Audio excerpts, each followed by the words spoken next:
Hello guys, welcome back to our YouTube channel मजीएल explain. तो आज हम एक्सप्लेन करेंगे कंजरिंग लास्ट राइट को।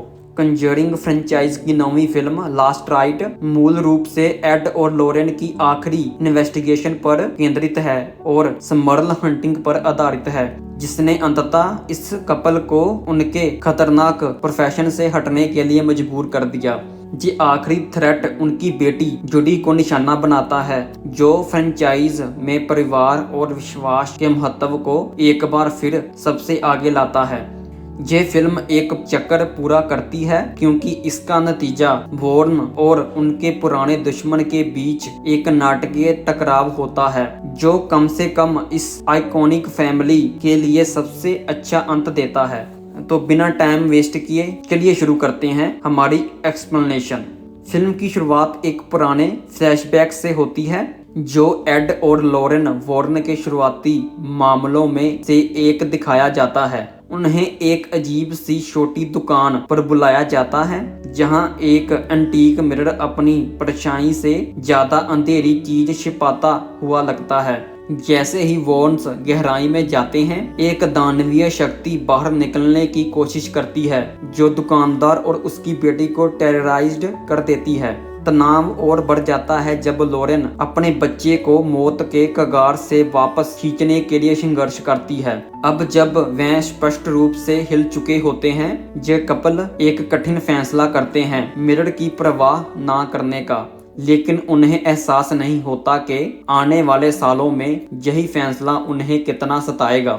इसके बाद फिल्म 1986 पर पहुंचती है, जहां एड और लोरेन अपने खतरनाक काम से रिटायर हो चुके होते हैं। वह अब अपने दिन शांत और सेफ कामों में बिताना चुनते हैं, लेकिन स्मर्ल फैमिली का हंटिंग उन्हें फिर से उस दुनिया में खींच लाता है जिसे वह पीछे छोड़ चुके थे। इसके बाद कहानी स्मर्ल्स की तरफ मुड़ती है, जो 8 लोगों का बड़ा परिवार है और एक ही घर में रहता है। जैक और जेनेट स्मर्ल वहां जैक के माता पिता मैरी और जॉन और उनकी 4 बेटियों डॉन, हीथर और जुड़वा कैरन और शैनन के साथ रहते हैं।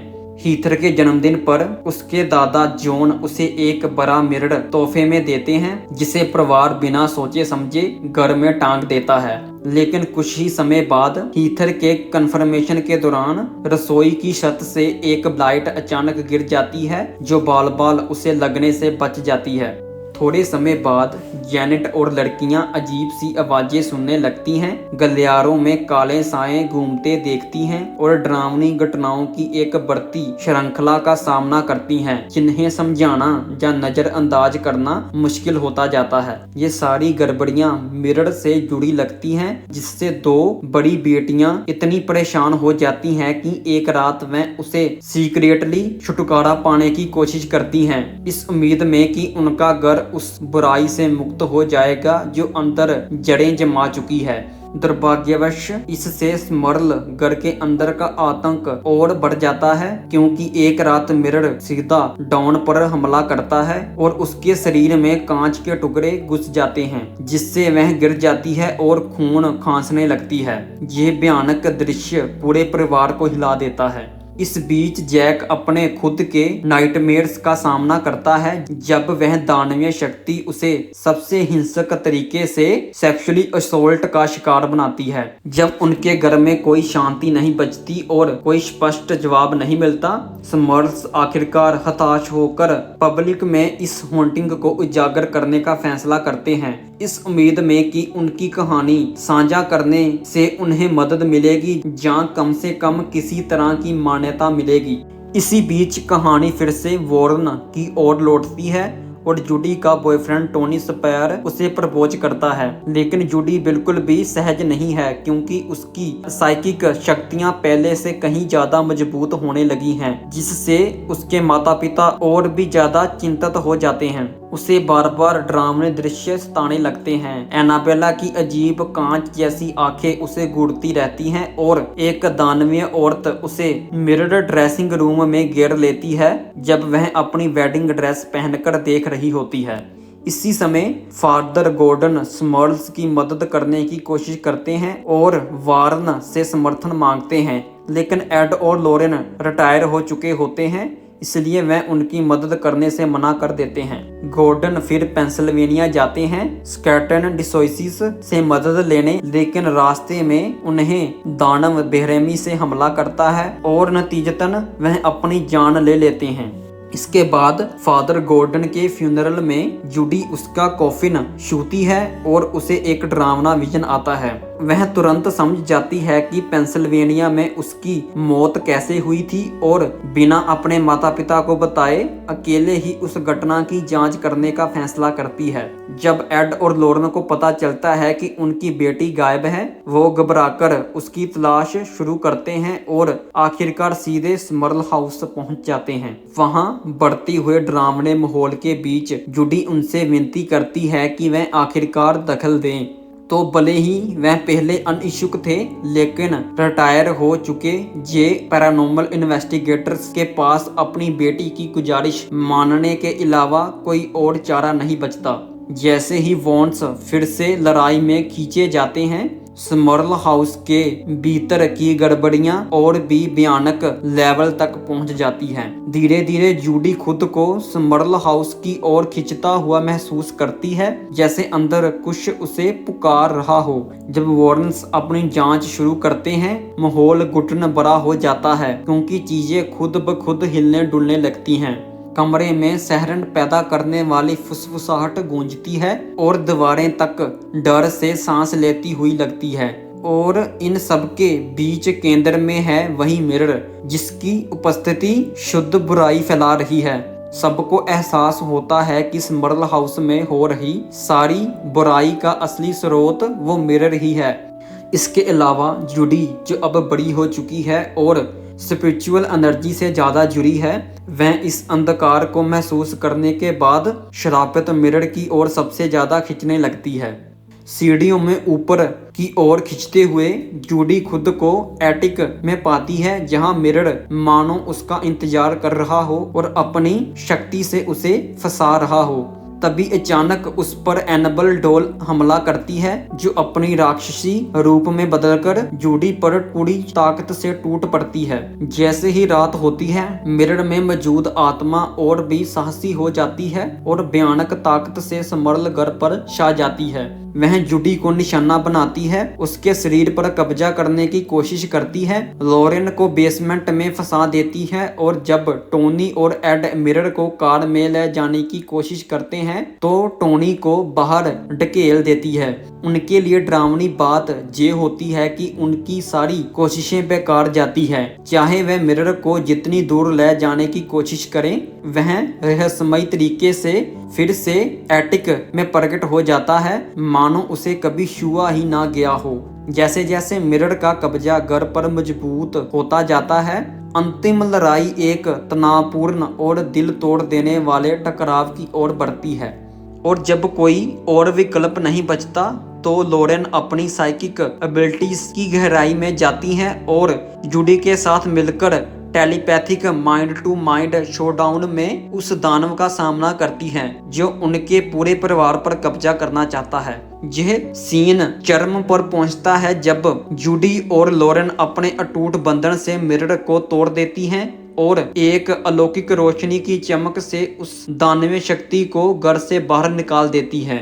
जब यह डरावनी घटना समाप्त होती है तो स्मर्ल्स हिले हुए होते हैं लेकिन जिंदा बच जाते हैं। हालांकि इस ऑर्डियल से वह घायल हो जाते हैं, लेकिन वह घर में साथ रहने का फैसला करते हैं। इस बीच वॉरेन उस श्रापित मिरर को सुरक्षित कर लेते हैं और उसके टूटे हुए टुकड़े को अपने ऑकलेट म्यूजियम में बंद कर देते हैं। एड टॉमी को अपने ऑकलेट म्यूजियम की चाबियां देकर परिवार में शामिल होने का संकेत देता है, जहां ये उनकी जिंदगी भर की बुराई से लड़ाई का एक और भव्य स्मारक बन जाता है। एड और लॉरेन के लिए यह मामला एक मोड़ साबित होता है, क्योंकि यह उनका पैरानॉर्मल इन्वेस्टिगेटर्स के रूप में आखिरी केस होता है। एक शांत और भावुक पल में हम देखते हैं कि यह जोड़ा अपने काम की कीमत, उसके पीछे के मायने और उस प्यार के बारे में सोचता है जिसने उन्हें हमेशा आगे बढ़ाया।